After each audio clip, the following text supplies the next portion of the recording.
at yung mga DDS, kung gusto nyong makulong din si Martin Romualdez, sipag-sipagan nyo ang pag-produce ng ebidensya. Eh kahapon nakita ko yung ano, nakita nyo ba yon? Nakita nyo ba yung kahapon sa hearing? Ha? Tinatanong si Diskaya ni sino bang nagtanong kay Diskaya? Sino bang nagtanong kay Diskaya? Yung tungkol kay ano?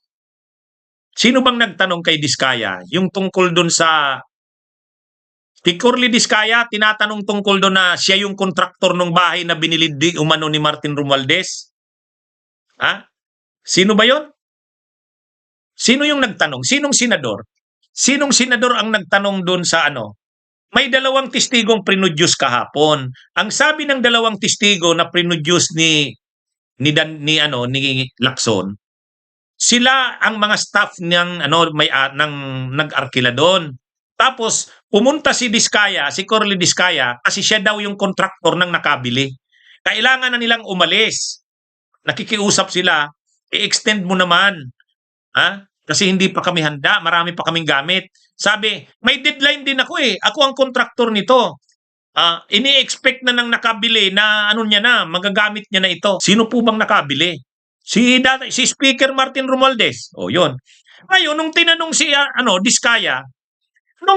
Diskaya, hindi po totoo yan. Hindi po ako nakapunta dyan sa South Forbes. Hindi rin po totoo na naging kontraktor ako ni Martin Romualdez, ni Speaker Martin Romualdez. Imaginin nyo yan. Ha? Si Diskaya, na testigo ni Marcoleta,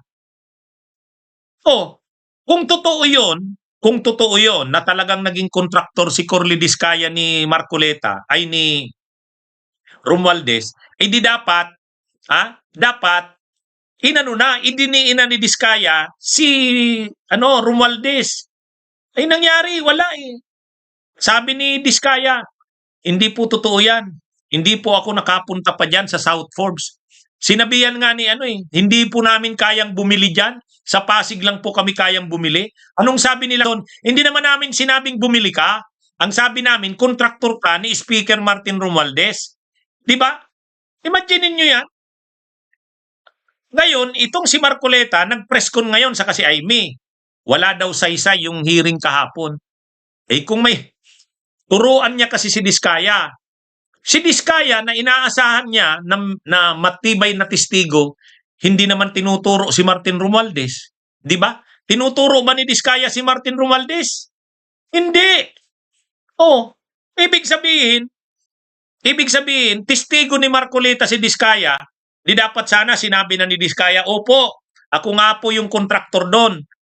Kinuha po ako ni Speaker Martin Romualdez, siya po talagang nakabili noon. Di ba? Pagka ganon, talaga dyan, may ebidensya na kay Martin Romualdez. Ang problema, si Diskaya na inaasahan ni Marcoleta na testigo laban kay Martin, hindi naman. Kaya ito? So anong sasabihin ni Marcoleta? Sasabihin niya bang sinungaling si Diskaya? Tanim witness yata yung kahapon. Hindi nga. Huwag mo nang pakialaman yung witnesses kahapon na dalawa. Si Diskaya, tinatanong, totoo ba na ikaw ay kontraktor ni Romualdez doon sa biniling bahay? Anong ginawa ni Diskaya? Sabi niya, hindi po, hindi totoo yan. Di wala na. Pero, kung gusto talagang magtestigo ni Diskaya laban kay Romualdez, sasabihin niya, opo.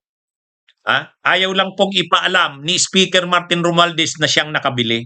Pero alam ko po siya yon kasi siya mismong kumausap sa akin, kami daw ang mangontrata na i-renovate yung bahay sa 30 Tamarind Street. Ganun sana. Di ba? Ganun sana. Kaya lang, anong sabi ni Diskaya? Hindi ako di dapat sinabihan ni Marcoleta, sinungaling ka, Mr. Diskaya. Di ba? Dapat ganun. Hindi naman sinabihan ni Marcoleta eh. Kaya ibig sabihin, dapat nun, kung talagang si Diskaya, kasi bilib na bilib si Marcoleta kay Diskaya eh. Bakit present na doon? Nagsasabi na yung dalawang witnesses na nakita nila si Diskaya pumunta doon sa bahay sa 30 Tamarind Street. Siya daw ang kontraktor. Di dapat sinabi na ni Diskaya yun, opo, ako nga po ang kontraktor noon. Di ba? Sino talaga ang may-ari ng bahay? Ang totoo po ang may-ari nun si Speaker. Paano nyo po nasabi? Kasi siya mismo yung kausap namin eh. Sabi niya, gusto niya kami ang renovate ng bahay. Kasi gusto niya masunod talaga yung design niya. Pero wag, ayun yung pagka ganun yung sinabi ni Diskaya, di nagtatali siya doon sa sinabi ng sumasang-ayon doon sa sinabi ng dalawang witnesses. 'Di ba? Laglag na sana si Romualdez. 'Di ba? Ay, mag-usap kayo nila Marcoleta sa si Amy. Naghahanap kayo ng testigo laban kay Martin Romualdez. Ayun, may lumitaw ng dalawa. May lumitaw ng dalawa, 'di ba? Prinudyus na yun ni Lacson. Ang sabi ni Lacson, kung itong dalawa lang na ito, hindi ito pwedeng maging testigo laban kay Martin Romualdez. Pero, pwede itong maging lead. Ayun.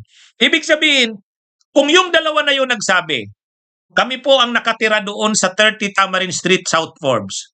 Pinapaalis na po kami kasi may bagong may-ari na daw. Sinong papaalis sa inyo? Siya po, si Corly Diskaya. Paano nyo siya nakilala? Nakita namin sa TV. Siya pala yun. Tatanungin ngayon si Corly Diskaya. Anong sasabihin ni Corly Diskaya? Opo, ako nga po ang kontraktor nun. Sinong kumuha sa'yo na kontraktor? Si Speaker Martin Romualdez. Kinausap kami. Bakit kayo ang kinuha? Siya daw, may tiwala daw siya kami na magaling kaming magtrabaho yung namin. Di ba? Kasi siguro, kapag linaglag niya si Martin, marami ring alam si Martin tungkol sa kanya.